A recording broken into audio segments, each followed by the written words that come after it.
Buka mo. Buka mo. Buka mo. Jesus Christ!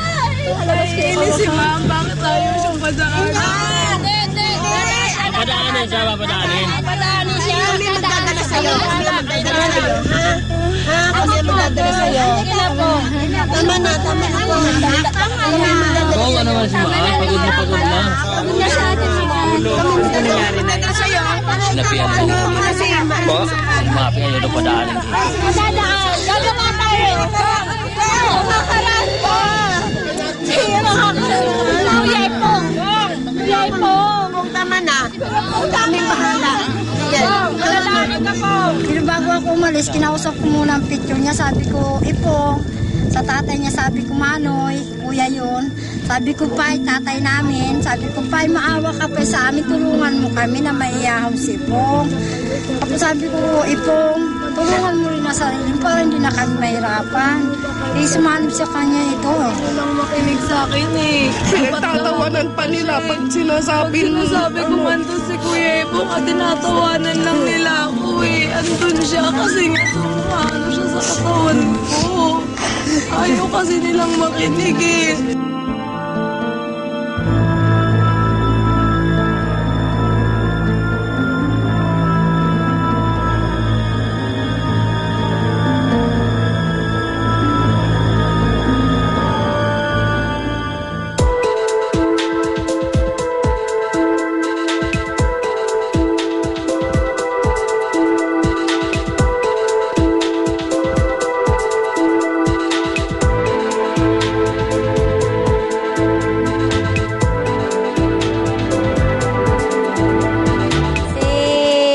Ipong o Archie, pamangkin ko yun. Sa akin siya nakatira. Matagal na yun na nakatira sa akin. Nung tubig na bagat dito, ang taas ng tubig. Ito, ang tubig dito hanggang taas. Taas hanggang taas kasi mabot sa second floor namin.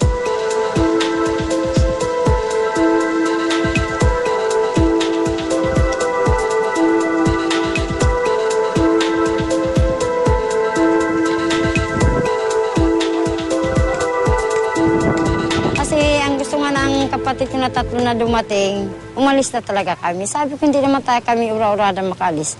Siyempre, ang problema na pinansyal. Aalis ka, lilipat ka, kailangan down payment sa lilipatan mo. Eh, dyan sa titira namin, 2,000 hanggang ngayon, di pa ako nakakabay. Sa lahat ng pamangkin ko, hindi ko yun pagpapalit. Wala akong masabi doon kasi kung may sira sa bahay, hindi mo na yung sasabihan o utusan.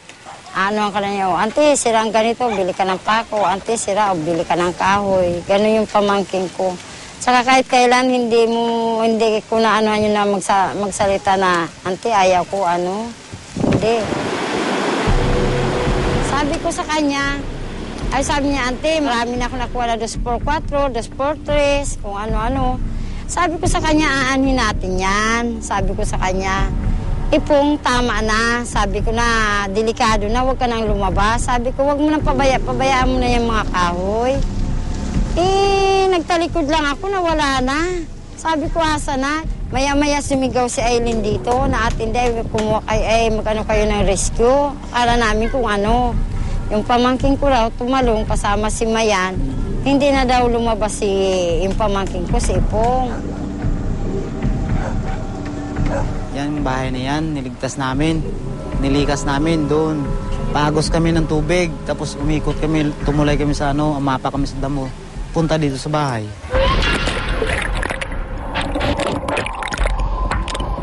Mahilig tumulong yun, hindi ka magdadalawang isip niya. Kahit buhay niya, itataya niya. Nung mangyari yun, malakas dito ang tubig, agos ng tubig kasi dalawa dito ang ng tubig, parte. Ang kalahati, punta sa ilog, ang kalahati dito parang may ipo-ipo na umiikot ang tubig dito. Dito sa part. Diyan sa likod na yan, diyan siya tumalon. Ang bahay na yan, diyan siya galing. Tapos inanod siya.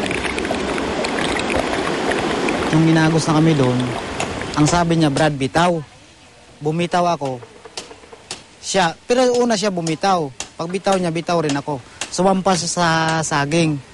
Tapos sumampa rin ako. Paglingon ko, wala na. Nakita ng pamangkin ko, hinigop ng tubig pa ilalim.